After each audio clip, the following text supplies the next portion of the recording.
Bueno, bienvenidos a todos a la charla y la ponencia del Partido Libertario, en un contexto en el que está muy de moda el Estado somos todos y toda esta ideología socialista. Os traemos al Partido Libertario, que se pone abierta y frontalmente contra esa idea. Ahora Yana va a pasar a presentarnos uno a uno a los ponentes y espero que podáis disfrutarla. Me gustaría presentaros a Jorge Martín, secretario general, a Ivaluna Cabello, secretaria de Organización y Comunicación, Miguel Díaz, delegado de Relaciones Públicas, y Pablo Cobos, delegado de Sevilla. Luego empezamos a pasar la lista de cada uno de los créditos, ¿vale? Muchas gracias.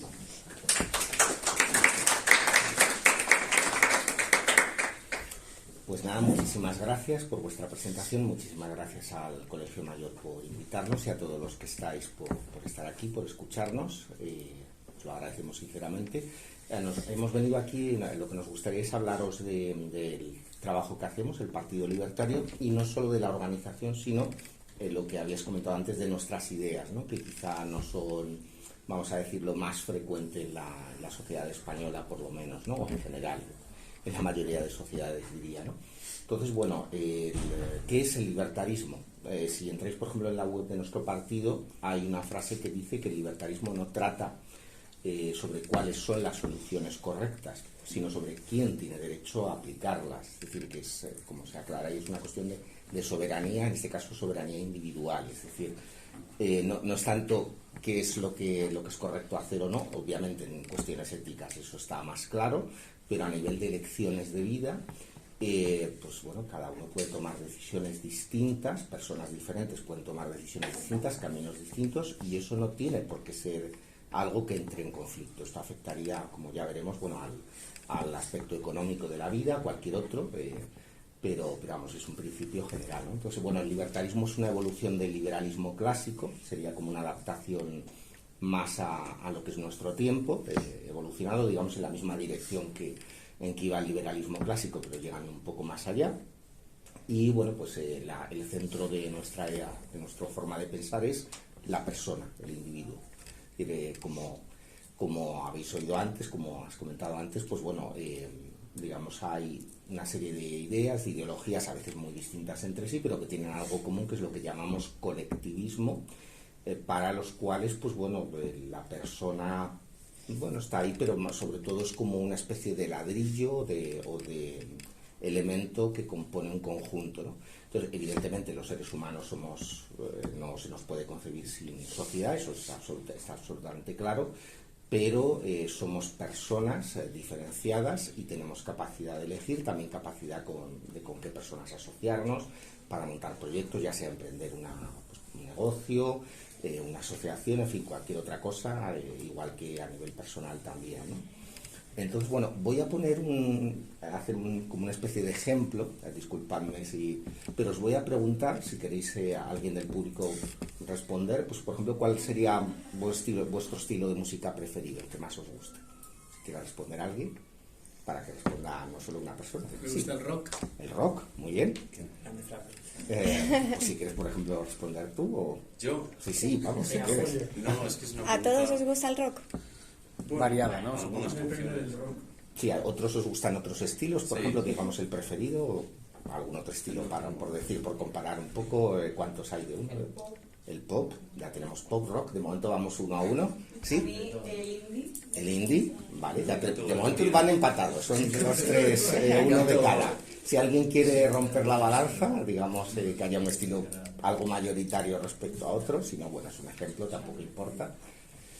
Pero vamos, pues si no, tampoco hace falta que contestéis todos. La cuestión es, imaginaos, por ejemplo, que en una sociedad alguien dice, o por ejemplo aquí pues decimos, bueno, pues a lo mejor tal estilo pues le gusta al 80% de la gente o al 60%, es decir, a la mayoría, y le decimos a la minoría, a los que son menos, pues no, es a ti pues que te gusta más el rock te tiene que gustar el pop, o a ti que te gusta el indie pues te tiene que gustar más el rock, es decir, pues eso no tendría mucho sentido, al menos así es como lo vemos nosotros, ¿no? Y ahora, llevando el ejemplo un poco más lejos, vamos a imaginar una comunidad de vecinos, la típica, pues si es un bloque de viviendas, pues en el del bloque, o si es una urbanización de chalets, bueno, pues una comunidad de propietarios típica. Y en una reunión el presidente, en vez de hablar de arreglar una luz o de un desperfecto en la escalera, tal, se pone a decir que tenemos que difundir un gusto musical entre el conjunto de los vecinos de la comunidad, ¿no? ¿Qué os parecería? Eso sería absurdo. Bueno, pues un poco lo que nosotros queremos decir, o lo que yo quería decir con este ejemplo, es que por absurdo que parezca, hoy en día en nuestra sociedad está ocurriendo exactamente eso. Es decir, lo que pasa es que la comunidad de vecinos se llama Estado. Es decir, hay una dirección central de la administración, gobierno, llamémoslo como queramos, que constantemente, y si lo pensáis os daréis cuenta de que eso ocurre muchas veces a través de campañas institucionales, a través de subvenciones, se trata de promover pues por ejemplo en cultura, un determinado tipo de cultura respecto a otros, pues a lo mejor en ideas a nivel personal, pues un tipo de ideas o de ideologías respecto a otras, en muchísimos aspectos de la vida, en economía también, se dan una serie de mensajes, etcétera. Por ejemplo, en temas de gustos musicales, yo no voy a entrar en que haya pues, una música mejor u otra, eso es algo personal, pero al final lo que se está es como tratando de imponer, digamos, una uniformidad, es lo que se llama, tanto a nivel ideológico como cultural, ingeniería social. Entonces nosotros estamos totalmente en contra de eso, y ahora entraremos un poco cómo sería una sociedad más libre en la cual cada persona pueda, digamos, elegir más su trayectoria de vida a nivel económico y en otros aspectos también, ¿no? Entonces, bueno, pues si queréis os podemos contar un poco cómo llegamos cada uno de los que estamos aquí al libertarismo, que ya digo que no es una idea mayoritaria en nuestra sociedad. Empiezo yo. Soy Eva Luna, ya me han presentado, pero bueno. Yo nací en Chile, llevo en España unos 16 años, ¿vale? Y bueno, mi historia hacia cómo llegar al libertarismo es un poco sentir constantemente barreras, ¿no? Y hacia mi libertad, la prosperidad y demás. Y el constante bombardeo que he sentido, que no tiene por qué ser algo general, ¿no? Pero que he sentido yo personalmente sobre pues estas ideas, ¿no? De, por ejemplo, el pertenecer a una minoría, todas las cosas que atañen. Yo desde que llegué aquí estoy escuchando que los inmigrantes, pues es curioso que una persona esté estudiando, que vaya a la universidad y que sea inmigrante, ¿no? Te meten en la cabeza cosas sobre que eres mujer, ¿no? Yo además tuve la mala fortuna en mi vida de tener que venir a España sin un permiso de residencia. Es decir, yo vine aquí, como dice todo el mundo, ¿no? Siendo una ilegal, ¿no? Estuve aquí 4 años siendo ilegal, en mi plena adolescencia. Lo pasé fatal, porque no podía hacer muchas de las cosas que podían hacer el resto de adolescentes. Estuve que esperar 4 años. Lo pasé también muy mal por el hecho de que llegué a una edad muy cercana a la mayoría de edad y no sabía si iba a poder seguir estudiando. Luego de eso, obtuve un permiso de residencia, pero no me permitía trabajar. Estuve hasta 2017 por el estilo, con un permiso de residencia que me permitía vivir en España, estudiar, pero no trabajar, ¿vale? Entonces, pues tenía que estar trabajando en lo que no quiere nadie, ¿no? Por así decirlo, que no pasa nada, o sea, todo el mundo nos toca, ¿vale? La cosa es, yo vine aquí y también, pues, soy chilena. En Chile pasamos por una dictadura. Hay mucho mito sobre el neoliberalismo, sobre el liberalismo, ¿no? Sobre todo porque hubo como la constitución que creó Pinochet en Chile está pues basada en principios liberales, ¿no? Aunque él no lo fuera. Pues el liberalismo era el demonio. Entonces yo oí hablar de estas ideas, pero no quería acercarme a ellas porque me daban eso es malo, ¿no? Lo bueno es una cosa, que es lo que te han dicho siempre, ¿no? Que es el Estado tiene que proveerte bienestar, hay que fomentar que todos pues estemos bien, ¿no? O sea, que al final sí que es así, pero me refiero a las típicas ideas que te meten en la cabeza, ¿no? De eres mujer, estás en desventaja con los demás. Entonces yo además pues tenía en la cabeza cosas como que como yo era mujer tenía como ciertas faltas de privilegios y tenía que llegar a conseguir esos privilegios a través del Estado, ¿no? Muchas cosas así, es uno de los más evidentes hoy en día, ¿no? Pero eran diferentes puntos al respecto. Luego llegó el confinamiento y yo ya estaba, pues, tenía mi permiso de residencia, mi nacionalidad española y ya podía trabajar. Pero me encontraba con que tenía también muchas trabas para poder empezar a trabajar. Sobre todo porque, pues, te encuentras en el mercado que hay muchísimos problemas para encontrar trabajo, ¿no?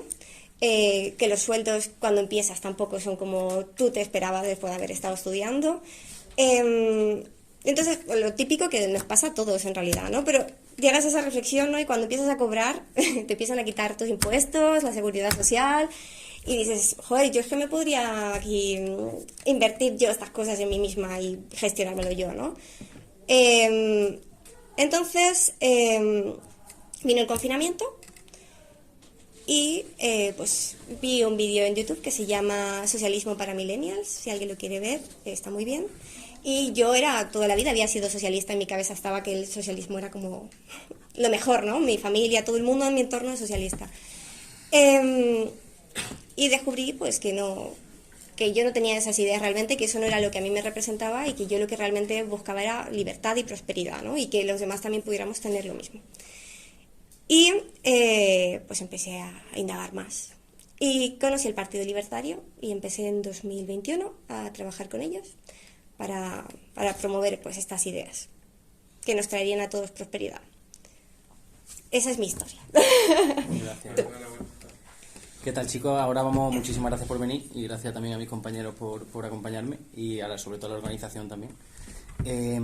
Aunque ahora vamos a entrar más en materia sobre otro tipo de temas como pueden ser los impuestos, la hiperregulación o algo así, sí que yo creo que es importante que como Evaluna me presente yo y el por qué yo he llegado también al Partido Libertario, ¿no? Mi idea también, y el por qué de yo llegar al Partido Libertario es muy parecida a la de Evaluna.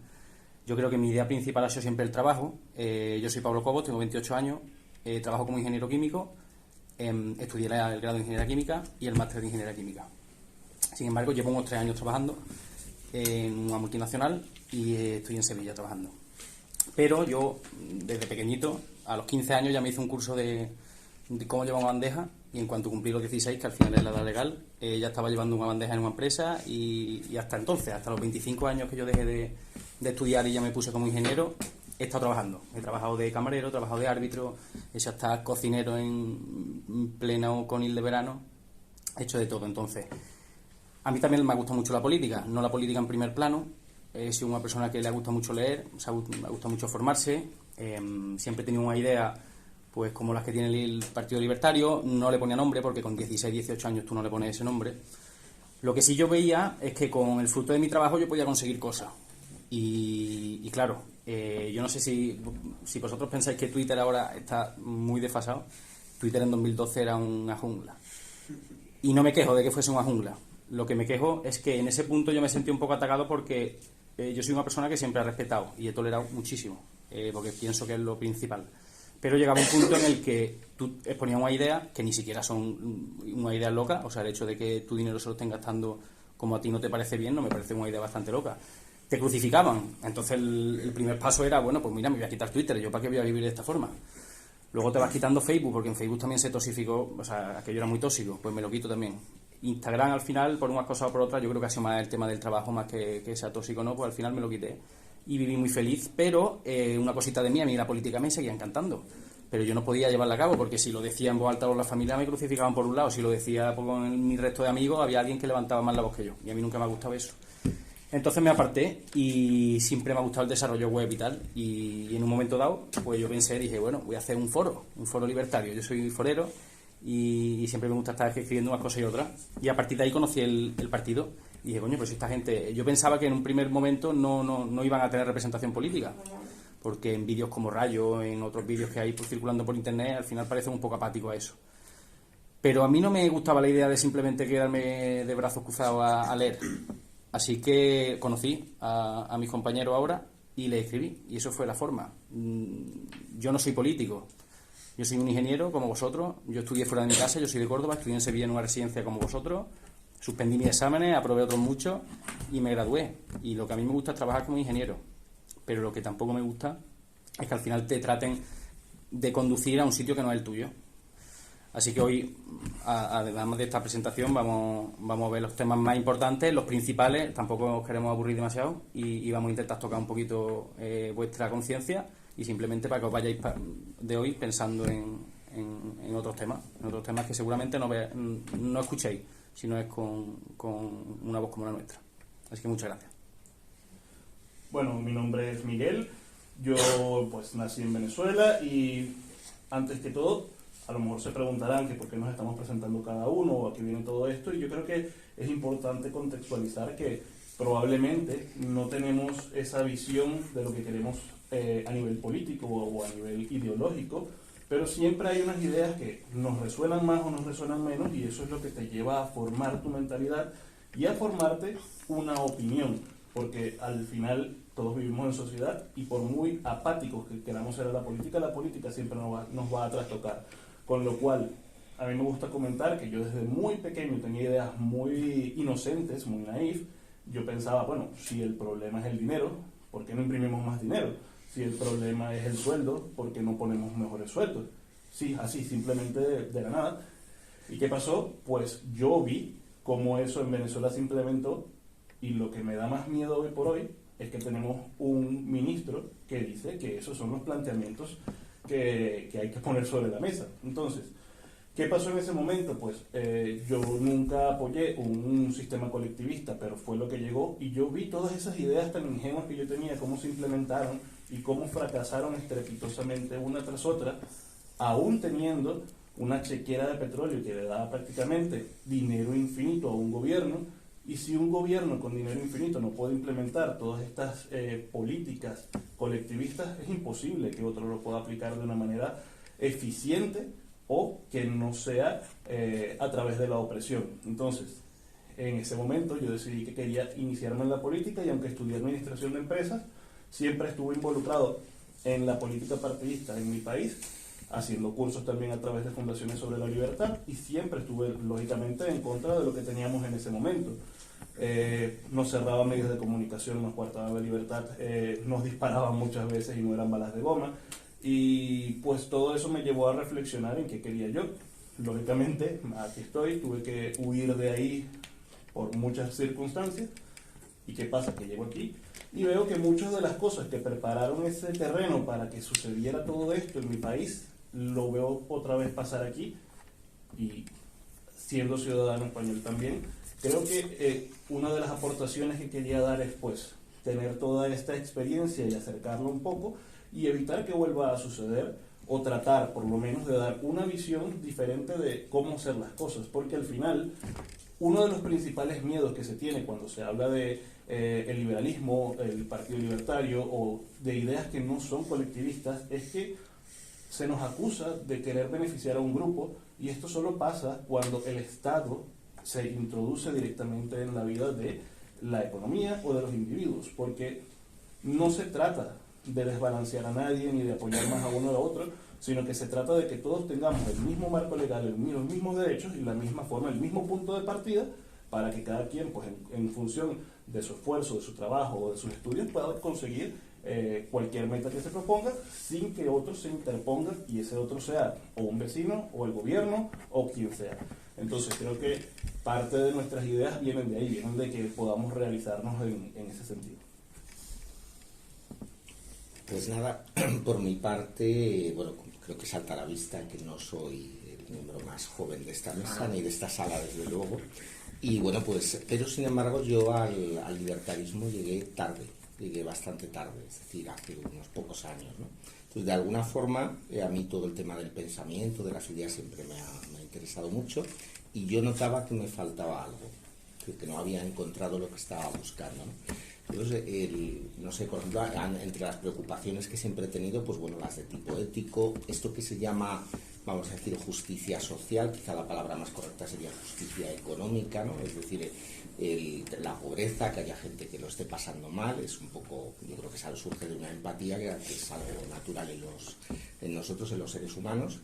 Bueno, pero de alguna forma, o sea, yo tenía ahí como un dilema sin resolver, porque yo, bueno, pues se habla mal del capitalismo o tal, o que es muy malo, que es el mercado libre, un poco lo que comentabas, que es como para beneficiar a ciertos grupos y tal, pero yo reconocía, yo lo que había visto a falta de conocimientos económicos es que en general los países más prósperos, quiero decir, en la vida no todo es blanco y negro, hay grados, es decir, pero los países que en general veía que tenían un grado mayor de, digamos, de capitalismo, por así decirlo, yo había visto que eran más prósperos y yo veía que eso era un tema sin resolver, ¿no? Entonces, debo decir que yo no llegué al libertarismo por a base de lecturas filosóficas, sino, curiosamente, a mí lo que me introdujo al libertarismo fue el propio Partido Libertario. Lo conocí en Twitter, empecé a leer cosas y estuve en un proceso como de 3 años, además lo hice yo solo, no quise conocer a nadie, bueno, yo tenía mis amigos y tal, pero quiero decir que no aparecí en ninguna reunión del partido, nada, quise irlo procesando yo poco a poco. Y pues eso, al cabo del tiempo, cuando ya lo había madurado, me presenté en una reunión de casa y dije, vengo a afiliarme, pues ya estaba convencido, ¿no? Fue poco a poco. Y claro, de lo que me di cuenta, bueno, sí, pues ningún país es perfecto, eso que quede claro, pero por ejemplo, lo que decía antes, es decir, los balseros en Cuba, ¿en qué dirección van? ¿Van de Cuba a Florida o van de Florida a Cuba? El muro de Berlín, por ejemplo, pues la gente que se escapaba, que saltaba el muro, ¿en qué dirección lo saltaba, ¿no? Es decir, los países, no ya desde el punto de vista de libertades civiles, que obviamente también, sino incluso a nivel de libertades económicas, todas las formas de colectivismo, no solo lo que sería, digamos, comunistas o tal, de todo tipo, al final lo que crean son sistemas económicos que, curiosamente, lo que decías tú, parece que están hechos como para denunciar que un grupo pueda aprovecharse del resto de la sociedad, pero de hecho es lo que hacen es conseguir que un grupo se aproveche del resto de la sociedad. Al final, el sistema más equitativo desde el punto de vista económico es precisamente el mercado libre. Le podemos llamar capitalismo, si el nombre nos parece feo le podemos poner otro, pero al final es un mercado libre, ¿no? Al final, ¿qué es el mercado? El mercado es la interacción de cada uno de nosotros. El mercado no es nada, el mercado somos nosotros. Entonces, de lo que habla un mercado libre es de una economía descentralizada, en que no haya un planificador central. Y bueno, todos estos conceptos y tal, pues ya digo, lo fui leyendo poco a poco. Yo me acuerdo que leí, ¿y esto qué es esto del patrón? ¿Lo que es tal? No sé qué.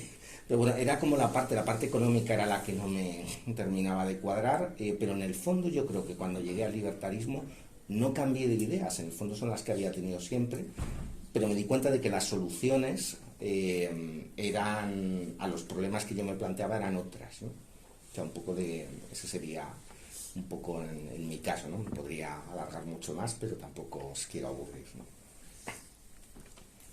Bueno, no sé, vamos a hablar aquí ahora de economía, ¿vale? Vamos a pasar un poco del punto storytelling por nuestra parte.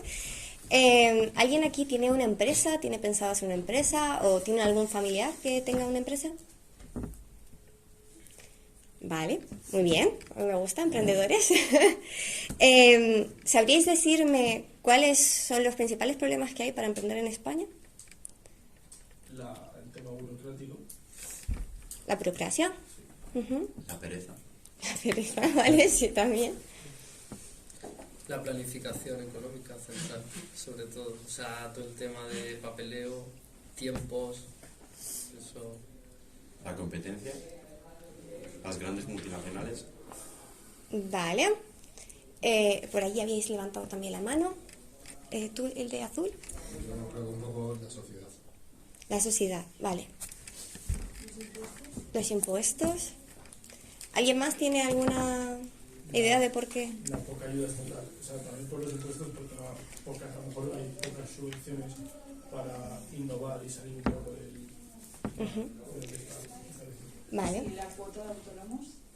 La cuota de autónomos, sí.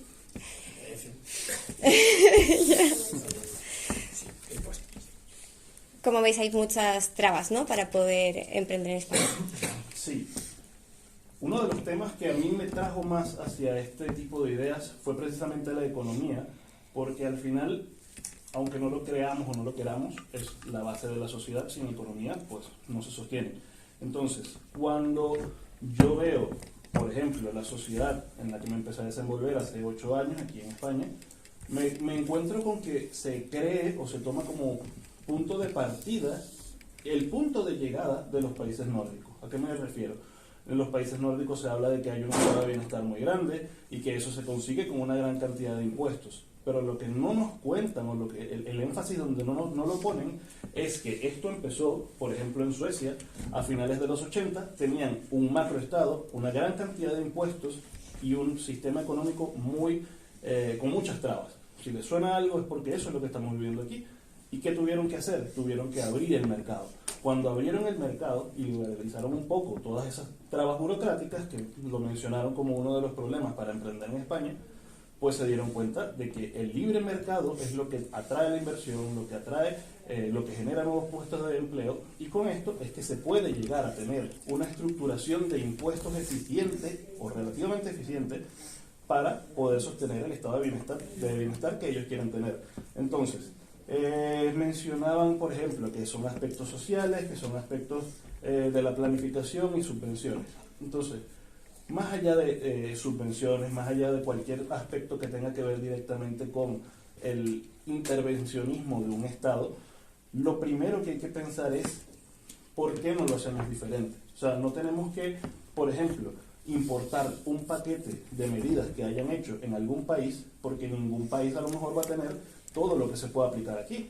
Entonces, claro, tú puedes traer la economía que se aplicó de libre mercado en los países nórdicos en aquel entonces, puedes traer la poca regulación que tienen en otros países a nivel económico y puedes traer a lo mejor un ejemplo de sanidad que se haya implementado en un sitio donde la sanidad funcione un poco mejor que aquí o sea más eficiente. Todo eso se puede hacer fácilmente y llegamos a pensar en cuáles son los costos ocultos que tiene el Estado. Todo lo que mencionamos, desde los impuestos, las trabas, la burocracia, son costos ocultos porque al final nosotros tenemos una carga impositiva muy alta y no sabemos cómo se invierte. Entonces, por ejemplo, el dato que más está corriendo recientemente, podrán haber visto en algún sitio, que es que de la mitad de los impuestos se dedica exclusivamente a las pensiones. Esto hace que de cada euro que damos en impuestos, la mitad sean pensiones que ninguno de ustedes va a ver. Con el sistema actual no lo van a tener. Trabajen lo que trabajen, hagan lo que hagan, no lo van a ver. ¿Por qué? Porque es ineficiente y porque no se está aplicando bien. Entonces, ¿qué se propone? Que se haga un cambio de sistema económico en el que la apertura del mercado permita que haya una movilidad del dinero suficiente y una inversión que atraiga, porque si no se presentan las distorsiones. ¿Qué vemos con el salario mínimo? El salario mínimo debería ser un punto referencial. No debería ser lo que el Estado te dice que tú tienes que cobrar, sino lo que la sociedad llega a cobrar en función de su productividad, porque esa es la única manera de medir que de verdad lo que están pagando es lo que se tiene que pagar. ¿Qué pasa en sociedades, por ejemplo, como la americana, que tienen muchos tabús por cómo funciona en muchos sitios? Ellos tienen un mercado muy libre en donde no tienen un salario mínimo establecido, tienen uno referencial, pero claro, cuando tú le dices a una persona que un camarero gana $7 la hora, te dice que eso es explotación. Pero no te dicen que es explotación cuando ganan $5.000 al mes siendo camareros en New York y cuando tienen una capacidad de ahorro de $1.000 al mes, que eso conseguirlo en España, un camarero 20, 25 años, es muy complicado. Entonces, como decía, no tenemos que importar todo, pero podemos ver qué están haciendo bien en otros sitios y aplicarlo aquí, porque eso nos va a ayudar a que la economía se expanda y podamos tener mayor capacidad de inversión. Por ejemplo, otro tema es el paro.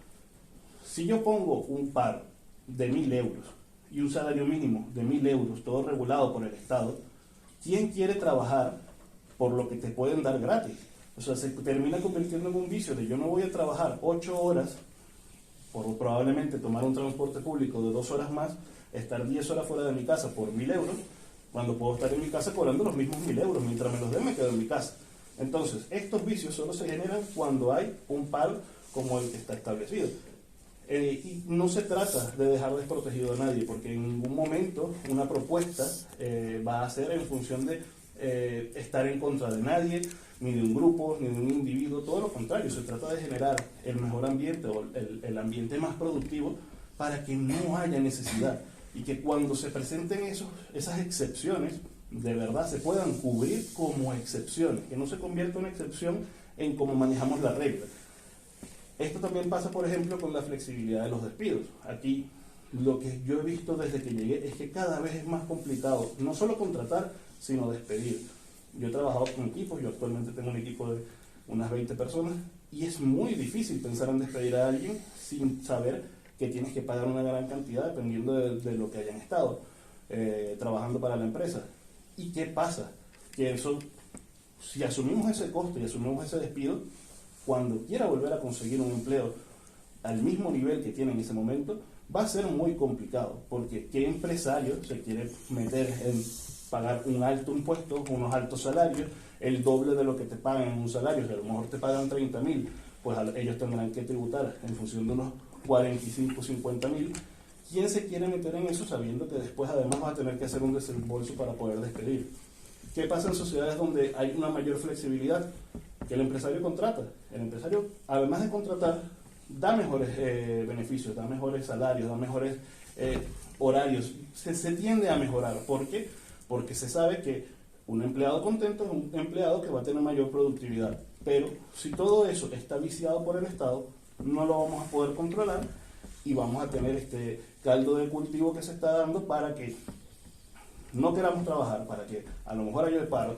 Alguien mencionaba la pereza como parte de las trabas de emprender en España, y no es tanto la pereza, es que nos han enseñado y está pasando que es muy difícil emprender, es muy difícil plantearte la idea de empezar a pagar impuestos, empezar a pagar empleados, porque sabes que te van a hundir en los impuestos. Luego, mayores impuestos, menores inversiones. ¿Qué pasa con esto? Se quiere satanizar que las propuestas no colectivistas siempre se centren en tener menos impuestos. Es verdad, generalmente queremos bajar los impuestos, pero no queremos bajarlos para hacerle daño a nadie. Lo que se quiere es que haya eficiencia, que haya un clima donde Amazon no se tenga que ir a Irlanda, donde PayPal no se tenga que ir a Irlanda, porque ellos no se van allá porque tengan el mejor clima ni porque tengan unas mejores condiciones de vida. Ellos estarían muy bien aquí, tendrían unos 15.000, 20.000 empleados por empresa que pudieran estar repartidos en España si tuviésemos unas condiciones laborales que les favorecieran y unos incentivos a la inversión. Entonces, ¿qué pasa? Vemos que las empresas tecnológicas quieren invertir en Europa y proponemos una tasa Google en España. O sea, parece que vamos a contravía de todo lo que hay que hacer. O sea, todo lo que no debes hacer para que no afectes a la economía, lo estamos implementando. Entonces, estas son las cosas más delicadas que hay que abordar, y que la propuesta es hacer lo contrario, pero con cabeza. No es afectar a nadie, es tener un libre mercado que permita tener una estructura confiable, una estructura donde haya mucho más empleo, donde haya mucha más inversión, donde puedan emprender, donde no te tengas que enfrentar a los trámites burocráticos, de que aquí tardas 3 meses en poner una empresa. Hablábamos de la cuota de autónomos, por ejemplo. Desde el primer día que tú quieres ser autónomo y facturar el primer euro, ya tienes que pagar, hagas lo que hagas. Factures, no factures, hagas lo que hagas, lo tienes que pagar. Eso, en un país donde se fomenta el emprendimiento, no tiene sentido, porque tú no puedes penalizar a alguien por querer trabajar. Tú no puedes penalizar a alguien que quiere emprender, que quiere innovar, que quiere hacer un aporte a la sociedad. Lo que tienes es que fomentar y más bien dejarlos libres. ¿Qué pasa? Además, ya no solo la cuota de autónomo, sino que los impuestos van en función de los ingresos, no en función de las ganancias. Entonces, si tú tienes unos ingresos, al Estado no le importa cuál es tu estructura de costos, tú vas a pagar un porcentaje de esos ingresos. Eso te impide que tú compitas, que alguien mencionó también a las multinacionales y el problema que es competir con una multinacional. Pues el problema está ahí. El problema está en que si a ti te van a penalizar por la facturación, evidentemente tú no vas a poder asumir una estructura de costos bajos, porque tú tienes unos costos de importación o de producción, de transporte, todo lo tienes que cubrir, pase lo que pase. Una empresa grande tiene un colchón monetario que le permite afrontar los primeros meses o los primeros años en pérdida, pero a lo mejor un autónomo no. Entonces, no se trata de que la competencia sea mala o que las transnacionales sean malas. Se trata de que si a nosotros nos aplicaran los impuestos en función de las ganancias y no de la facturación, yo podría decir, no tuve ganancias, no pago impuestos. Tuve ganancias, pues pago los impuestos en función de las ganancias. En función de, ya me quité los costos, ya me quité todo lo que es una traba para emprender. Entonces, pensando en todo esto, pues yo creo que la propuesta es clara. No es eliminar los impuestos y que sea un free for all y que todo el mundo haga lo que le dé la gana, sino entender cómo llegar a una eficiencia en la cual podamos todos tener un clima de emprendimiento, de trabajo, de esfuerzo, de progreso, sin necesidad de que se involucre el Estado ni en tu vida personal, ni en tu vida laboral, y que no sea una traba, que tú no pienses, no puedo invertir porque tengo al Estado a un lado, porque me está poniendo palos en la rueda. Yo quiero añadirte ahí una cosa, Miguel, y al final de lo que has estado hablando es de la hiperregulación, o sea, que es una palabra que se os debe de quedar en la cabeza, y la hiperregulación lo que genera es un gasto terrible, y no es necesario, aunque pensemos que sí y nos hagan pensar que sí, la hiperregulación no es necesaria. ¿Cómo se suple el gasto de una hiperregulación? A través de impuestos. Y yo lo que quiero, a través de esas ideas, que son perfectas y son cojonudas, os voy a poner un ejemplo concreto. Voy a hacer una cosa que no me gusta hacer, porque es lo que menos me gusta hacer del mundo, de hecho, que es generalizar. Pero voy a dar por hecho que vosotros, cuando salgáis de estudiar, dentro de 3 años, una vez que finalicéis vuestros estudios, vais a encontrar trabajo y vais a cobrar una suma de 32.000 euros brutos al año, ¿vale? Insisto, esto tiene 1000 matices, pero bueno, vamos a considerar eso, ¿vale? Un sueldo, eso es un sueldo que tendría una persona con 3 años de experiencia, no estamos hablando de una persona que lleva 30 años en una empresa. Con lo cual tiene mucho más gasto, porque en principio no te enfrentas a que no va a tener seguramente un coche, ni mucho menos va a tener una casa, en fin. Pues de esos 32.000, la primera criba que te hacen es alrededor de un 25%. A ti te llegan a final de año unos 24.000. Voy a hacer un poquito de juego numérico, ¿vale? Pero al final te llega un 75% o así, ¿vale? No solo eso, sino que la empresa por ti no paga esos 32.000. La empresa paga por ti alrededor de un 30-35% más de todo lo que cobre.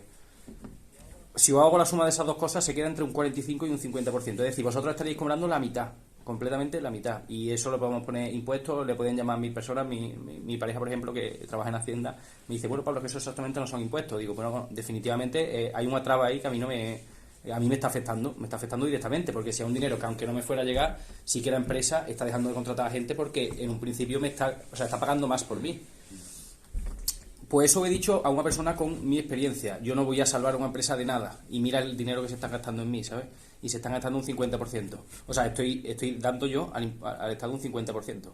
Eso es en el primer tramo. Si nosotros empezamos ya y empezamos a desarrollarnos dentro de una empresa, al final te cogen bastante más, pero bastante más y bastante más. Y eso no está lejos. Eso no os pensáis que cuando llegue vosotros tendréis ya un estado de bienestar que no os importe. Eso va a afectar en que cuando te creas que estás muy bien, se te rompe una rueda del coche. Cuando crees que estás bien, a tu hermano le han despedido y necesitas darle la entrada de una casa porque está en una hipoteca. Eso llega. Y ese porcentaje al final suma. Y no suma a una persona que tiene 50 años y ya tiene una gente por detrás a la que puede... No, eso va a llegar a vosotros con nuestra edad. Que al final os veo y sois prácticamente de gente de mi edad, solo que a lo mejor no habéis saltado ya a lo laboral. Pero prácticamente lo haréis en 3 años y os pasarán estas cosas.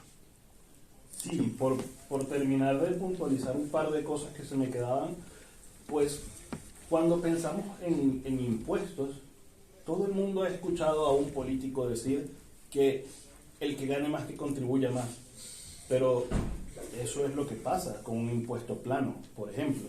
El que gana más contribuye más porque porcentualmente es más alto.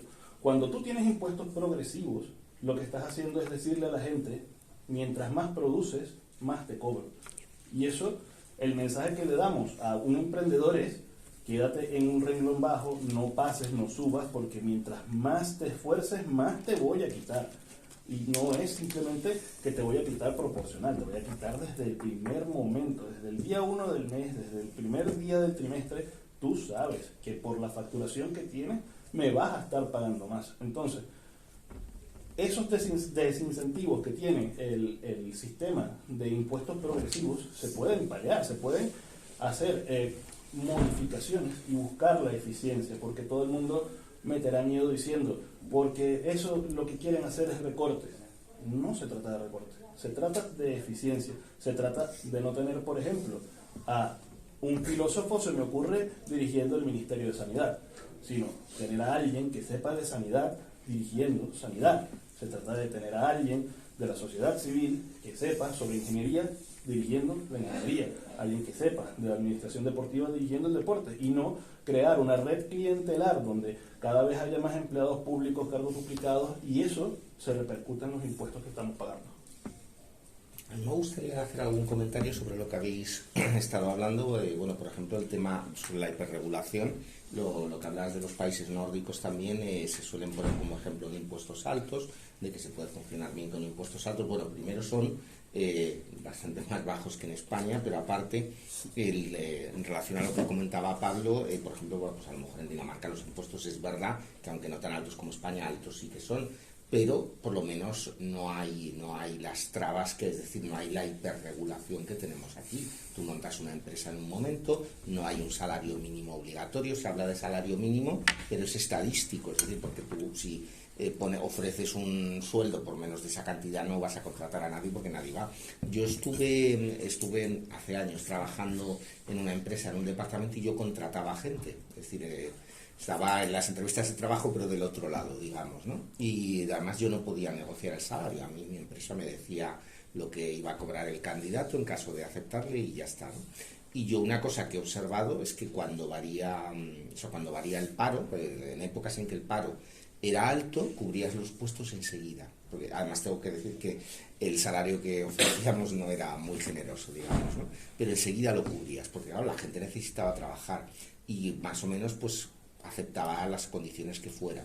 Pero cuando el paro bajaba, la tasa de paro bajaba, y eso que en España cuando está baja sigue siendo alta debido a las trabas, al final la gente era muy muy difícil cubrir ese puesto porque la gente tenía alternativas.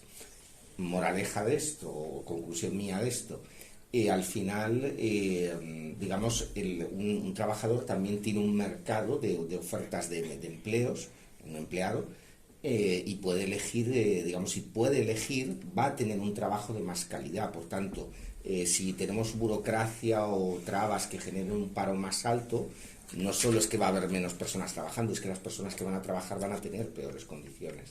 Y luego, por otro lado, el tema del salario mínimo se ve como si fuera algo para toda la vida, cuando lo que es una puerta de entrada. Es decir, en los países como, ya digo, Dinamarca, que no hay salario mínimo, bueno, no es el único factor, hay muchos, pero bueno, que poco de lo que van es, según hacen su economía más libre, lo que hacen es ir prosperando. Este era uno de los comentarios. Hago otro, y era sobre lo que se ha hablado de la pereza. Yo creo que hay un consenso general de que en España hay una cultura poco emprendedora, ¿no? Yo, por temas míos de trabajo, estuve trabajando, iba a charlas de emprendedores, digamos, las cubría informativamente, y la verdad es que estuvo muy interesante. Eso me ayudó también a entrar en el libertarismo, a percibir una noción de economía descentralizada a través del emprendimiento. Pero bueno, recuerdo un emprendedor concreto que le iba mucho a Estados Unidos y le daba dinero a un indigente, ¿no? Le daba limosna. Entonces, él decía que, bueno, en el tiempo que estuvo yendo a esa ciudad de Estados Unidos, le iba dando, hablaba con él y tal, y que al cabo del tiempo el hombre montó una tiendecita.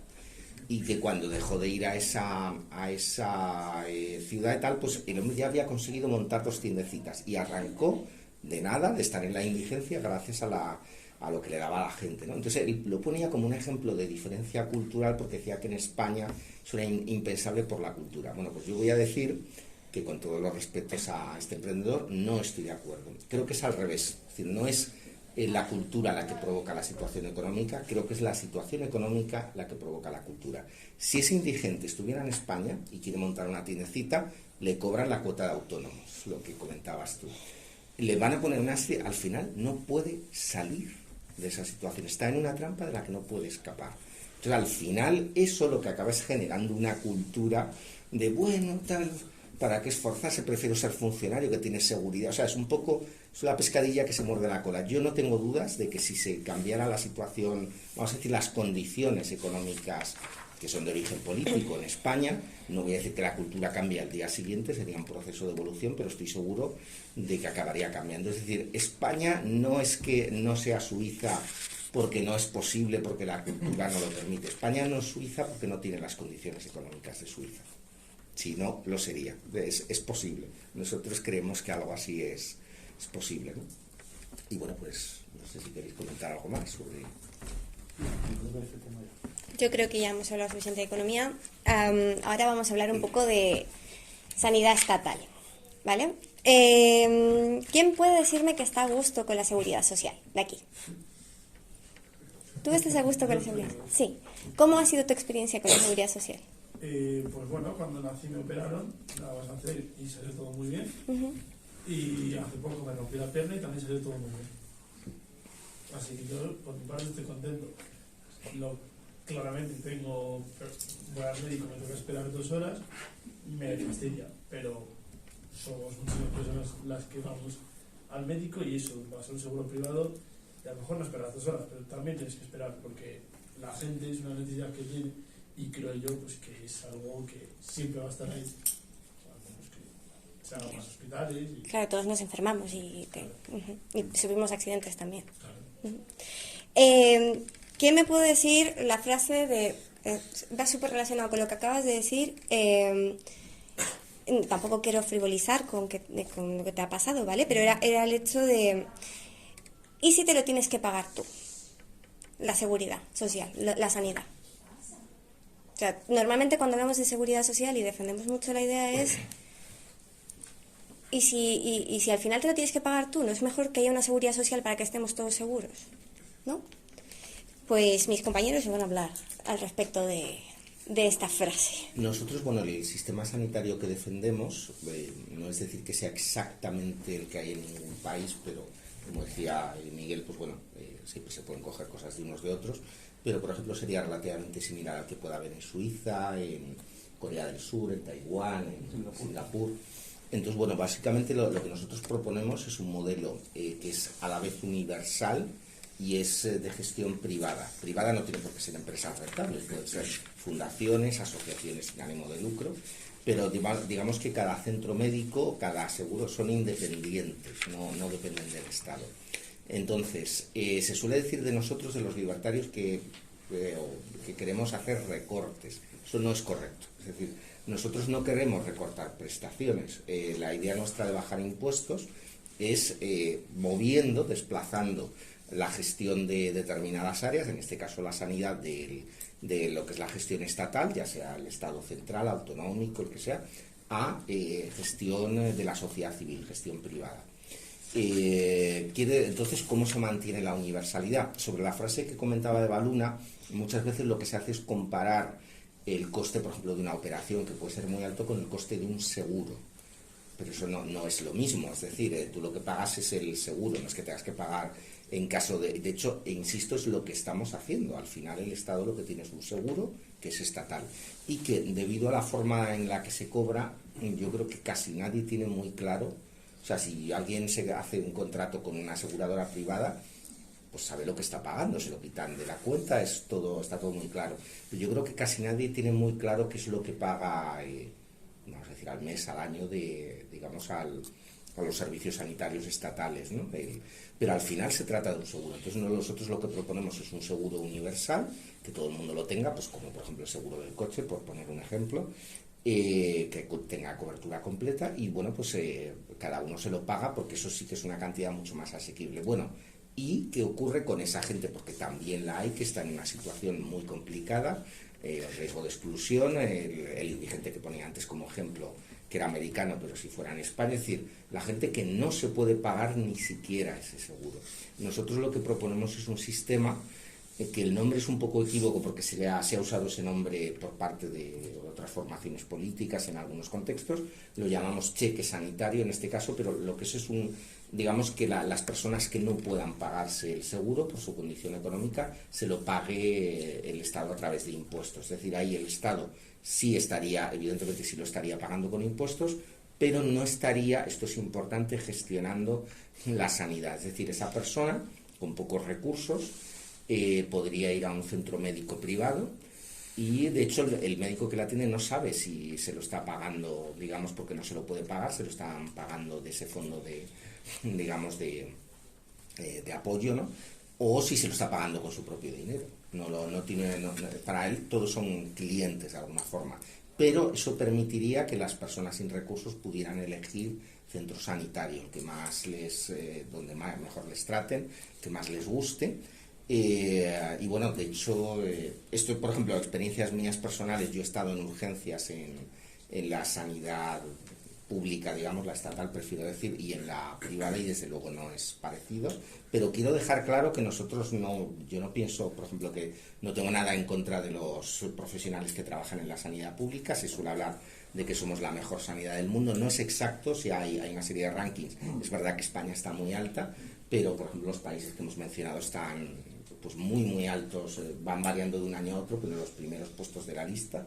España está, si no recuerdo mal, en el top 10, pero no está así, algo me sonaba, dependiendo del año. Pero que la cuestión es, en mi opinión, la mejor sanidad que tenemos son los sanitarios, son los profesionales de la sanidad estatal, de la estatal y de la privada. Y lo peor es la gestión política. Por ejemplo, hubo un caso hace, no sé si un par de años, de un hospital nuevo, pues no sé si era en Málaga, era en Andalucía. El caso es que, bueno, pues las camillas, cuando ya habían construido el hospital, no entraban en los ascensores.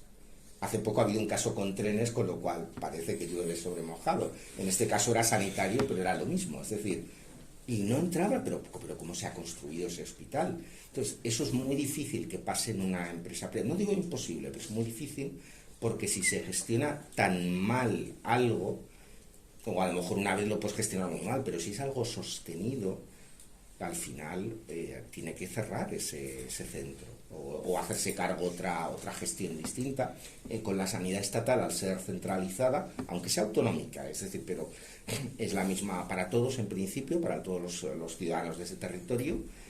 Al final, bueno, pues si, por ejemplo, consideras que no te están dando un buen servicio, te manifiestas, te quejas, pero no puedes cambiar de proveedor, ¿no? Digamos. Entonces, un poco ese sería esencialmente nuestro modelo. Es decir, no se trata de... Nosotros queremos bajar impuestos, pero no recortando prestaciones, sino trasladando a la sociedad civil la gestión de los servicios, incluidos los servicios básicos, o muchos de los servicios básicos, para lo cual pues el Estado simplemente, lo que comentabas tú antes, podría dar asistencia puramente económica, no de gestión, a los casos que realmente lo necesiten, no al conjunto de la población. La sanidad es esencial, pero ¿hay algo más esencial que comer, que la comida? Bueno, ¿acaso debería haber una red de restaurantes, supermercados estatales? Alguien creo que lo ha propuesto recientemente, vamos en esa dirección, pues porque haya gente que no puede comer, ¿no? Lo lógico es que todo funcione de forma independiente, y si hay casos concretos que son pues personas que tienen un problema determinado, atender ese problema concreto, pero no, digamos, hacer todo de gestión estatal para que, digamos, porque haya pobres, porque esa no es la solución a la pobreza. A mí me gustaría puntualizar un poco el ejemplo que teníamos, que no se trata de que no haya esa cobertura, se trata de lo que yo mencionaba un poco antes, de tener mayor eficiencia en la gestión del dinero público, porque al final la persona que te opera no es el Estado, es el médico que se formó, la enfermera que te atiende es la enfermera que se formó. Eso no se trata de modificarlo, ni de alterarlo, ni de quitarlo, pero ¿qué termina pasando? Cuando la gestión es estatal, no solo estás pagando el médico, la enfermera, estás pagando el ministro, el viceministro, el secretario del secretario del secretario del secretario, el regional, un montón de burocracia que no tendrías por qué estar pagando, porque al final lo que hace es retrasar la gestión y dejar dinero en el camino. Porque si no dejas ese dinero en el camino, podrías tener mayores insumos, podrías contratar a más gente, podrías tener una mejor gestión. Entonces, no se trata de quitar una prestación, ni se trata de dejar a la gente desprotegida, sin cobertura, ni nada. Se trata de que hayan unas condiciones en las cuales, en lugar de que todos paguemos una sanidad estatal con todos los vicios que genera que el Estado maneje tanto dinero, pues lo maneje quien sepa. Cuando lo maneja el Estado, lo que termina pasando es que el Estado necesita que voten. Entonces, yo puedo contratar 50 secretarios y 2 médicos porque yo voy a tener 51 votos. Pero a lo mejor no necesito 50 secretarios y un médico, a lo mejor necesito 10 médicos y eliminar a lo mejor 40 secretarios, no sé. Eso lo tiene que decidir alguien que sepa de gestión de sanidad. Entonces, por eso no queremos que la gestión la haga el que quiere ganar votos, el que quiere un clientelismo, una red clientelar en la que yo pueda decir, si votas por mí, vas a tener más puestos públicos. Yo quiero que haya un sitio donde yo diga, puedes votar por mí, que igual los sueldos ya están, todos los beneficios ya están cubiertos, y yo lo que voy a hacer es gestionar lo poco que me toca y supervisar que todo funcione de la mejor manera. Entonces, eso es el planteamiento libertario, no es dejar en descubierto a nadie ni que la gente no tenga donde a refugiarse. El planteamiento es que se haga con mayor eficiencia y que cada vez nos toque menos a nosotros en nuestra vida individual. Aunque el ejemplo no es sanitario, bueno, por ejemplo en España hay aeropuertos que prácticamente no tienen viajeros, están abiertos, los abrió un partido en el gobierno, el otro lo criticó, pero luego cuando llegan no los cierra, es decir, o sea, al final hay una serie de gastos que no redundan en absoluto en el bienestar de las personas, y sin embargo si todas esas instalaciones fueran de gestión privada, que ya digo, no tienen por qué ser rentables, puede ser una fundación, pero al final la gente podría elegir y estarían optimizadas. Y que si la sanidad de España es muy buena, porque está dentro del top 10, pues las que están en el top 1, 2, 3 y 4 son privadas. Entonces, no es que no se pueda, no es que vaya a ser un modelo peor, no es que tengamos que eliminar algo, es que funciona. Por eso decía, no tenemos que traer el paquete de ningún país, pero si funciona, porque no vemos y replicamos lo que sea bueno y lo implementamos de tal manera que se adapte al modelo español sin necesidad de que nadie se vea afectado. Quería preguntar, antes de seguir, nos quedan 2 puntos, son menos un minuto, no sé si tenemos más tiempo para poder seguir hablando de estos puntos. Podemos coger un tema más, ¿no? Nos cortéis. Claro, tenemos hasta el cuarto. Podemos tocar un tema más. Pero sería bueno dejar tiempo para preguntas. Sí, pues dejamos tiempo de pregunta directamente. Vale. Pues yo creo que sí, vamos a hablar, queríamos como hablar un poco de cultura, de las subvenciones a la cultura, pero bueno, más o menos creo que el tema es bastante conocido, ¿no? Cómo funciona, por ejemplo, la cantidad de cine independiente que hay en España, es broma, no hay cine, o sea, lo hay, pero muy poco, ¿no? Pero bueno, eso es un tema más largo. Bueno, también íbamos a hablar sobre el hecho de que la publicidad estatal, no sé si os habéis dado cuenta, pero ya hemos pasado a una sección de preguntas. Yo os comento y pregunto. ¿Habéis visto que, o sea, en las marquesinas, incluso a lo mejor en algún vídeo en YouTube, podéis encontrar publicidad estatal de, por ejemplo, el Ministerio de Igualdad contra youtubers o influencers, ¿no? Y, y las marquesinas, pues, no sé si lo veis también surrealista, pero por ejemplo que desde el Estado se esté promocionando manifestaciones como la del 8M, que son manifestaciones contra el sistema, ¿no? Propuestas y promulgadas por el sistema. No sé si queréis hablar un poco de ello, si queréis preguntar algo al respecto. O lo que quieran preguntar. Sí. Yo tenía una duda, no es sobre las marquesinas, pero... Vale, muy bien. Sí, soy Julio, ante todo. Encantada, Julio. O sea, durante la conferencia me ha estado acosando una pregunta, y es que yo creo ver, humildemente, una contradicción en la ideología subyacente al partido. Y es que, por un lado, habéis hablado de que el partido quiere, de algún modo, acabar con el Estado, en el sentido de acabar con la opresión que el Estado ejerce sobre la sociedad. Y, por otro lado, habéis dicho que el causante de la falta de prosperidad económica en la sociedad es el Estado, ¿no? Más sí, o menos. Ahora te lo matizo un poco porque hay algo. Entonces, mi cuestión es, si es un partido político y se presenta a las elecciones, acabar con el Estado a través del Estado no es como acabar con las armas, usando las armas. Es decir, por otro lado, también he escuchado que pretendéis, una vez en el poder, tratar de fomentar la cultura más de prosperidad, más empresarial, ¿no?, sobre la sociedad. Ese tema, me encanta esa pregunta. Ahora precisamente fomentar la descentralización es una acción política estatal, porque para crear un mercado único se necesita un agente que limite el mercado y que evite que la sociedad, o sea, que no se creen monopolios y que no haya desigualdad y que haya igualdad de competencias y de oportunidades. Para eso se necesita ejercer el poder estatal. Por eso yo me remito, no estamos intentando acabar con las armas, con más armas. O sea, no es una contradicción querer acabar con el Estado, pero querer llegar al Estado para acabar con el Estado con el Estado. Yo te respondo, bueno, lo primero es que el término libertario es un poco ambiguo, hay varios tipos de libertarios. Entonces, los hay que, no sé si te suena, minarquistas, el término. Entonces, bueno, lo que digamos, una cosa es que haya personas de una tendencia u otra que están militando en el partido, ¿no? Pero el partido al final, la tendencia que tiene es lo que ha aprobado en Congreso, su programa político marco, etcétera, que las 80 medidas, que creo que por ahí hay alguna, sí, ahí está. Al final eso es lo que ha aprobado en el Congreso. Entonces, lo que defiende el partido como organización, aunque haya gente que milite en el partido y pueda tener otra postura distinta, no es la anarquía, es decir, la desaparición del Estado, sino la minarquía, el convertir el Estado en un Estado mínimo.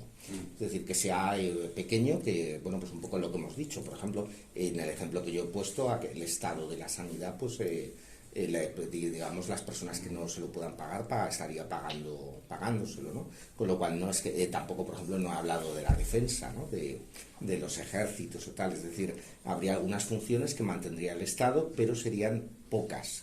Sería un Estado mínimo, minarquía. Esa es la postura oficial del Estado. Por tanto, bueno, pues no es un partido que oficialmente o formalmente esté aspirando a la desaparición del Estado. Otro tema es que haya personas en el partido que piensen que llegado a una minarquía se podría seguir evolucionando, lo cual es un tema desde el punto de vista filosófico súper interesante, pero nosotros trabajamos en el mundo práctico, ¿no? Con lo cual eso me remite a mi segunda cuestión. Sí, recuérdame si quieres la segunda cuestión. Que la iba a decir ahora. Sí. Sí. O sea, yo creo que el partido o la ideología ignora las dinámicas de la política y concibe la sociedad como algo con independencia de la política o como un organismo que actúa autónomo con independencia de la política. Y es que el problema que yo veo, precisamente cuando has hablado del minarquismo, el concepto de menor implica que haya la comparación con algo mayor, ¿no? Entonces, un Estado mínimo... Menor que el actual. Claro, sería. Pero también es menor que los vecinos, ¿no? Claro, entonces, ¿cómo explicas...? O sea, es decir, porque sí es verdad que los ciudadanos pueden tener más libertades individuales con respecto al Estado, pero una de las razones por las que los individuos se agrupan en un organismo político es para defenderse del extranjero. Entonces, si el Estado es mínimo y los vecinos no tienen un Estado mínimo, ¿cómo garantizas que se respete la soberanía nacional y la cultura nacional? Voy a, porque te lo digo porque son muchas preguntas, por intentar un poco responderlas, ¿no? Vamos, ya te he dicho eso, que no es un partido anarquista, sino minarquista. Por cierto, yo no veo problema en que, desde el punto de vista teórico, en que un partido hipotéticamente anarquista llegara al gobierno o al poder, vamos, para legislar, para ir reduciendo hasta desaparecer, pero bueno, eso es un dilema filosófico, en todo caso. Nosotros no proponemos la desaparición de los ejércitos, por tanto, esa pregunta habría que hacérsela a quien proponga la desaparición de los ejércitos. Por lo que sé, los anarquistas no es que propongan tanto la desaparición de los ejércitos, sino que se gestionan de eso es que pero eso es otro tema. Pero eso es otro tema. Pero lo que es los ejércitos, evidentemente, tú puedes tener una estructura extraordinariamente eficiente de defensa frente a otros estados y poderte defender, por tanto, de ellos. En cuanto al tema de compararse y tal, lo de la descentralización, obviamente nosotros tenemos una acción política concreta. Eso no quiere decir que si tú quieres vivir en una comuna, nosotros te lo vayamos a prohibir. Si tú puedes vivir en una colectividad, ya sea, pues, por poner dos ejemplos, pues una comuna hippie o un convento de monjas, por ejemplo, pero bueno, los dos, aunque sean muy distintos, son organizaciones en que se comparte todo y tal, pero están dentro de una sociedad más grande en la que hay unas estructuras de intercambio libre, ¿no? Otro tema es que tú voluntariamente, quieras tener unas normas distintas dentro de un entorno determinado, dentro de la sociedad grande, por así decirlo. Pero desde luego lo que propone el partido sí es la defensa estaría cubierta. Claro, pero... claro, permíteme, te lo digo porque como me habías hecho varias preguntas, nada. Como me has hecho varias preguntas, pues bueno, en cuanto al tema, por ejemplo, de la influencia del Estado, evidentemente es lo que he dicho antes. El ejemplo en economía está claro. El Estado influye negativamente en general en la economía y también en otros aspectos, pero bueno, hablando de economía, y evidentemente la reducción del Estado, del tamaño del Estado, de la influencia del Estado sobre la economía es beneficioso para la economía. Al final, todos podemos teorizar, pero ¿cuál es la realidad? ¿Tú dónde prefieres vivir? ¿En Corea del Norte o en Países Bajos? Yo viví en Corea del Norte. Yo tampoco. ¿Te gustaría vivir en Corea del Norte? Pero no sé cómo se vive. En Arabia Saudí o en, no sé, en Noruega, por decirte algo, ¿no? Que tampoco a lo mejor Noruega sí, pero está claro, hay casos mejores y peores. Y luego hay casos mejores y peores, como decía Miguel, en puntos concretos. Por ejemplo, Singapur, lo hemos mencionado, económicamente es una bomba, en el buen sentido de la palabra, va fenomenal, pero Singapur es un estado semiautoritario. No voy a decir que sea, pues eso, Corea del Norte, pero es un estado que no tiene digamos, una democracia muy avanzada, que digamos, donde los derechos civiles no se respetan lo que se debería. Entonces, en ese sentido, pues no hay ningún problema. Es decir, la parte económica bien, el resto mal, o no el resto, o esa parte, digamos, de derechos o de libertades, ¿no? Entonces, al final, nosotros lo que queremos es ir en la tendencia donde están las sociedades más satisfechas, donde la gente salta de un muro a un lado, en vez de en el contrario, ¿no? Es decir, que preferimos Alemania, la República Federal de Alemania a la República Democrática Alemana, cuando existía el muro de Berlín. Preferimos pues Florida a Cuba, lo cual no quiere decir que Florida sea perfecta o no prefiramos otras sociedades, depende de qué aspectos también, pero simplemente es ir en la mejor dirección para que la influencia del Estado sea lo menor posible en la sociedad. Es decir, sobre todo comparado con cómo es ahora, es decir, irse reduciendo. Y lo que mencionaba sobre los vicios del mercado, que decías que el Estado está para proteger de que no aparezcan los monopolios, por ejemplo. Monopolios, oligopolios. Y si te pones a analizar el contexto económico global, los monopolios existen donde el Estado lo permite, básicamente. O sea, los monopolios se crean porque hay unas condiciones estatales que lo permiten. Si, por ejemplo, yo soy el gobierno y no te permito a ti invertir en energías, yo voy a decidir qué empresas van a suministrar esa energía. Ahí se crea el monopolio o el oligopolio. Si teorizamos o si decimos que queremos reducir la función del Estado en ese sentido, es que tú puedas emprender y puedas competir en el mercado que tú quieras y que haya las mismas condiciones.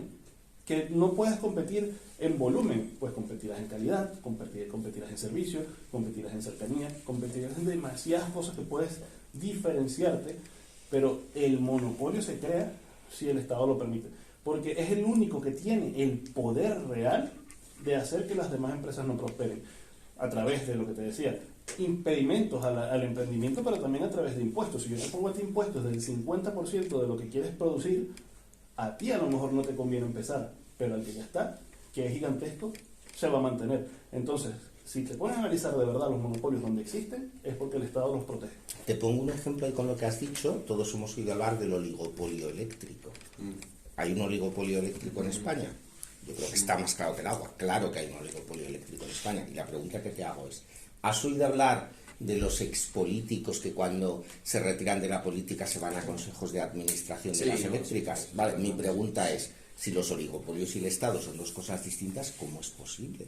Pues la respuesta está clara, porque esas empresas no son realmente empresas privadas, son un brazo del Estado. Es lo que se llama, lo que la gente llama erróneamente capitalismo, que en realidad es mercantilismo. Es decir, es una situación en la que si yo te pongo un impuesto a las empresas, o sea, que al final lo que hace es hundir a las empresas pequeñas, si tú no pagas el impuesto, va la policía a detenerte. Con lo cual tú tienes que pagarlo por narices y eso te provoca una situación de desventaja. Mientras que, bueno, al final había una frase que era que quien tiene en una sociedad en la que los favores políticos son la mercancía más valiosa, el comprar favores políticos al final es el mejor negocio, ¿no? O sea, pero yo el matiz que quería hacer, el tema... Es que vamos corto de tiempo, entonces no sé, pero ya son y 12, entonces... Si alguien más tiene alguna pregunta. Sí. Yo, al principio, me he metido en vuestra página web y al principio os mencionaba una frase. ¿La podrías repetir? Es que La del principio, bueno, no tengo una memoria tan buena, pero hacia ojo te la digo, vendría a ser algo así como que el libertarismo no trata de cuáles son las soluciones correctas, sino de quién tiene derecho a tomarlas, o sea, de cuáles son las decisiones correctas, sino de quién tiene derecho a tomarlas. Sobre ese derecho a tomarlas, a lo mejor es porque yo lo he malinterpretado, pero, por ejemplo, sería correcto, sería positivo para la sociedad incrementar como una prueba de madurez o una prueba para poder votar. Bueno, nuestro partido no tiene nada de eso en el programa. Da la casualidad de que personalmente me resulta bastante interesante todo el tema de la población afroamericana, su evolución en Estados Unidos, y el tema de las pruebas para poder votar se ha usado como herramienta política contra determinados grupos. Al final, porque de hecho se les hacía una serie de preguntas que no se hacían, porque al final las hace el que está ahí, que es blanco, se lo hacía el otro, etcétera, ¿no? Esto en este caso, en otros casos era al revés. Pero la cuestión es que al final también se habla muchas veces de una aristocracia no hereditaria, de que nos gobiernen sabios y tal. Entonces, claro, ellos saben mejor que tú no votas porque ellos son más listos que tú. Esa gente, yo no digo que no pueda ser más listos que yo, por ejemplo, ningún problema, pero que tú, pero no creo que sea el caso, pero lo que no van a tener son los mismos intereses que tú. Entonces, al final le estás dando el poder sobre tu vida a otras personas. Es decir, no apoyamos esa medida, en resumen. Perdón por... ¿Alguna otra pregunta? Alineado con esta cuestión, entiendo que, además, por algunas cosas que han dicho durante la conferencia, entiendo que son partidarios de un sistema menos partitocrático que el que tenemos ahora y más democrático, que estaría basado más en la representación real que más allá de por esa red clientelar que han hablado y por eso que sería propio de un estado de partidos como tenemos hoy en España, por mucho que la Constitución lo autoproclame democrático. Digamos que el tema es muy largo y claro, nuestro programa también, pero por ejemplo, solo por poner un ejemplo, nosotros formamos parte, somos de hecho uno de los miembros fundadores de una organización que es la Plataforma por un Voto Igual, que aspira a la reforma de la ley electoral. De que la formamos partidos extraparlamentarios y también alguna... Entiendo que también iría por el tema de la modificación de la ley DONT, puesto que si vives en una comunidad autónoma u otra, tu voto vale más o menos en función del número de votos que requiera un diputado. Se puede afinar mucho, hay diversas variantes, pero yo creo que está claro, hablo ya aquí desde un punto de vista personal, de opinión personal, creo que uno de los grandes problemas que tiene este país en cuanto a representación es la ley electoral. Eso nos chocamos con ella bastante a menudo. Y además de la ley electoral podría también tratarse sobre los mecanismos de control de la representación y sí, eso es la separación de poderes, el mandato imperativo y sí, bueno, la separación de poderes, que es todo lo que hace una democracia. También tenía una serie de cuestiones a plantear que me gustaría, pero principalmente iba por el cheque sanitario.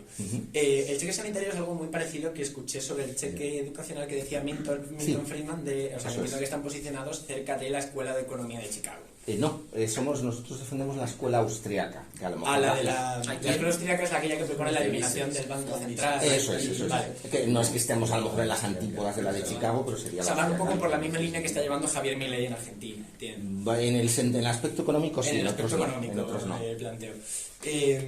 Vale, entonces, bueno, me recuerda mucho esto y eso es un sistema, ese sistema de cheques está pensado para generar competencia. Eso es. Lo que incentiva a las empresas, en el caso que hablaba Milton Friedman de la educación, en este caso son sanitarias, a mejorar. Pero eso no generaría una guetificación, puesto que no se sabría cuál sería la ayuda del Estado en este caso, probablemente sería la mínima necesaria, por eso de generar eficiencia, pero lo que se estaría generando es que unas clínicas o una serie de instituciones sanitarias estarían frecuentadas por una clase social o una clase económica concreta y otras por otra, con una serie de características distintas, generando guetos poblacionales. De la familia de mi hermano, su esposa es profesora de secundaria y sus dos hijas son profesoras de secundaria, o sea que digamos que y todas en la sanidad estatal, ¿no? Y lo que hay cuando hay gratificaciones ahora, es decir, sin embargo países que son extremadamente prósperos que tienen una sanidad pues al igual una educación al igual que la sanidad, digamos, muy poco intervenida, vamos a ver, yo no voy a decir que no pueda haber algo de rectificación o que un país sea perfecto, que todo sea maravilloso, pero está claro que digamos, la no intervención suele funcionar mejor que la intervención en este sentido también, ¿no? Al final, eso no quiere decir que no haya incluso separación a veces culturales, y a lo mejor gente pues que prefiere una enseñanza en un idioma determinado, pues puede ir a unos centros que se separen ellos el mismos. ser humano tiene la tendencia a agruparse con sus semejantes. Eso es lógico.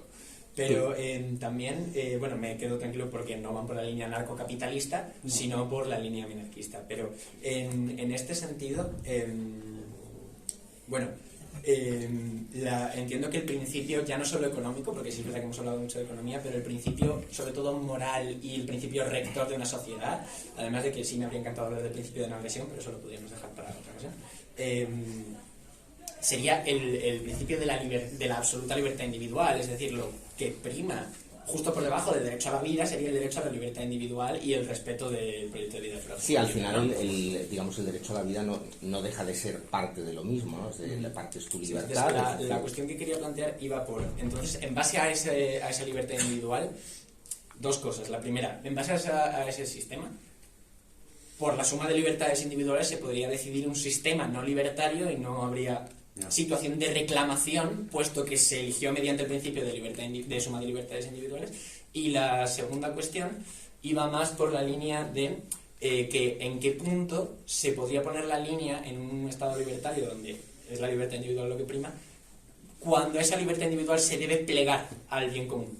Bueno, por ejemplo, la primera pregunta, lo que he comentado antes, tú puedes tener dentro de una sociedad que da un gran margen de libertad, restringir voluntariamente tu libertad en acuerdo con otras personas y, por ejemplo, en aspecto económico, hacer pues literalmente una comuna, llámese comunista, llámese de otro tipo, como he dicho antes, pero al final tú puedes decidir, no dentro de todas las opciones que te da la vida o la sociedad, renunciar a unas y elegir otras, que al final es lo que hacemos todas las personas, ¿no?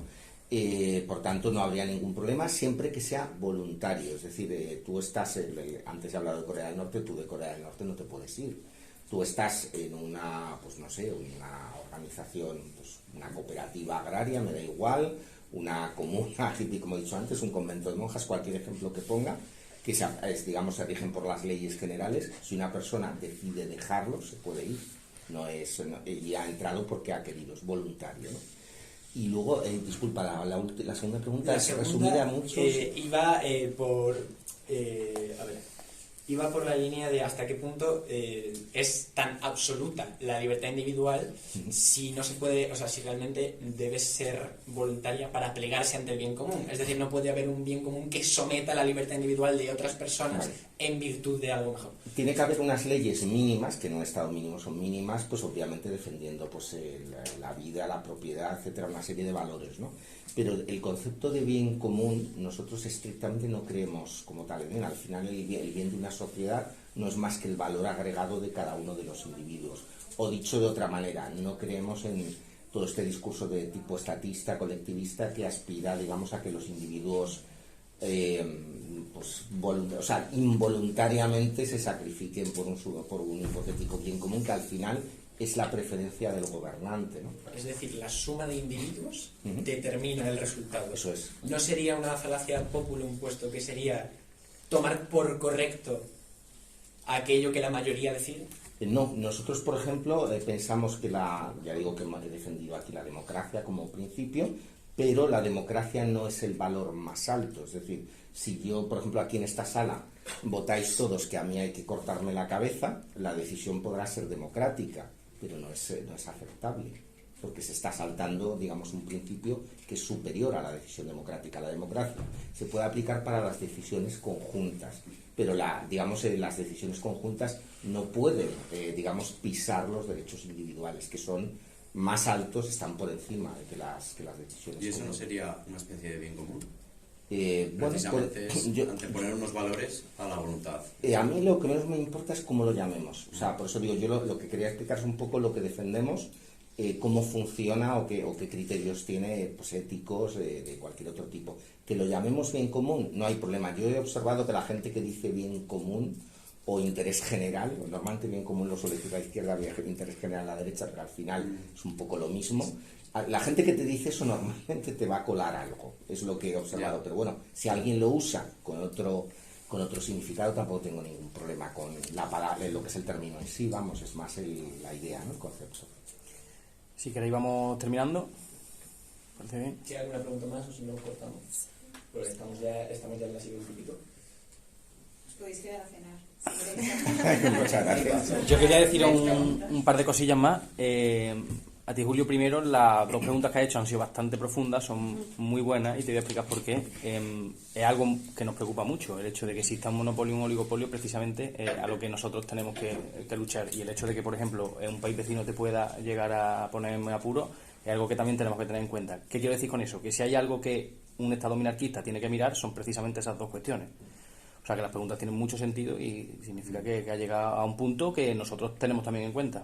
Yo me he dado cuenta de que se me olvidó contestarte a una que te dije, me ha gustado esa pregunta y luego se me olvidó, perdona, que era, no, simplemente muy rápidamente, nosotros en contra de esa idea que hay no queremos fomentar la cultura del esfuerzo, no queremos fomentar nada, queremos que la gente sea libre y ya he dicho que en mi opinión la causa de cierta cultura de la apatía es al revés. Yo creo que la mayoría de la gente se va a querer esforzar para prosperar, pero al final, si tú prefieres, que hay gente que lo prefiere, pues por ejemplo trabajar a media jornada, vivir una existencia muy sencilla, esforzarte poco y yo qué sé, dedicarte en tu tiempo libre pues a tocar la guitarra, por decir algo que aunque no te dé dinero, es tu vida, es tu derecho, tienes derecho a ello. Entonces nosotros no fomentamos valores, cada uno de nosotros podrá tener valores que igual no son los mismos, lo que compartimos son unos pocos valores que son pues los que hemos hablado antes, ¿no? Que serían los principales. Disculpa ahí. Y luego, otro tema que me ha gustado que toque Ricardo es, bueno, temas como la libertad, temas como la eutanasia, por ejemplo, también son bastante interesantes. Y con esto ya termino. Lo que hemos venido a explicar aquí han sido 3 puntos muy breves. Luego hay temas muchísimo más interesantes para debatir de verdad, que eso ya sí sería bajarnos todo al fango, hablar por temas de droga, temas de eutanasia. Yo creo que son realmente interesantes. Nosotros tenemos visiones también, además de fijas, interesantes para debatir sobre todo, pues son temas candentes, que son temas chulos que tocan, ¿no? Entonces nosotros hemos dejado ahí algo de información, lo que yo siempre digo a la gente con la que hablo de política, vosotros no os creáis nada, sobre todo lo que veis en la televisión, de nosotros tampoco, simplemente informar un poco de quiénes somos, seguiros haciendo esa serie de preguntas que os estáis haciendo porque son cojonudas. Al final lo que intentamos nosotros es que tengáis criterio, porque estamos convencidos de nuestras ideas. A mí nadie me ha convencido de las mías, simplemente me he dado cuenta que al final es el camino que más cabeza le echa, ¿no? Un poco de criterio y tal. Así que os animo a meter un poco la página web. Ahí tenemos, creo que son las 80 medidas que son como las 80 medidas principales que tenemos en nuestro programa. También tenemos algo de información un poco más resumida. Y bueno, nuestro contacto, por si queréis algún día charlar un poquito más. Muchísimas gracias por venir. Muchas gracias.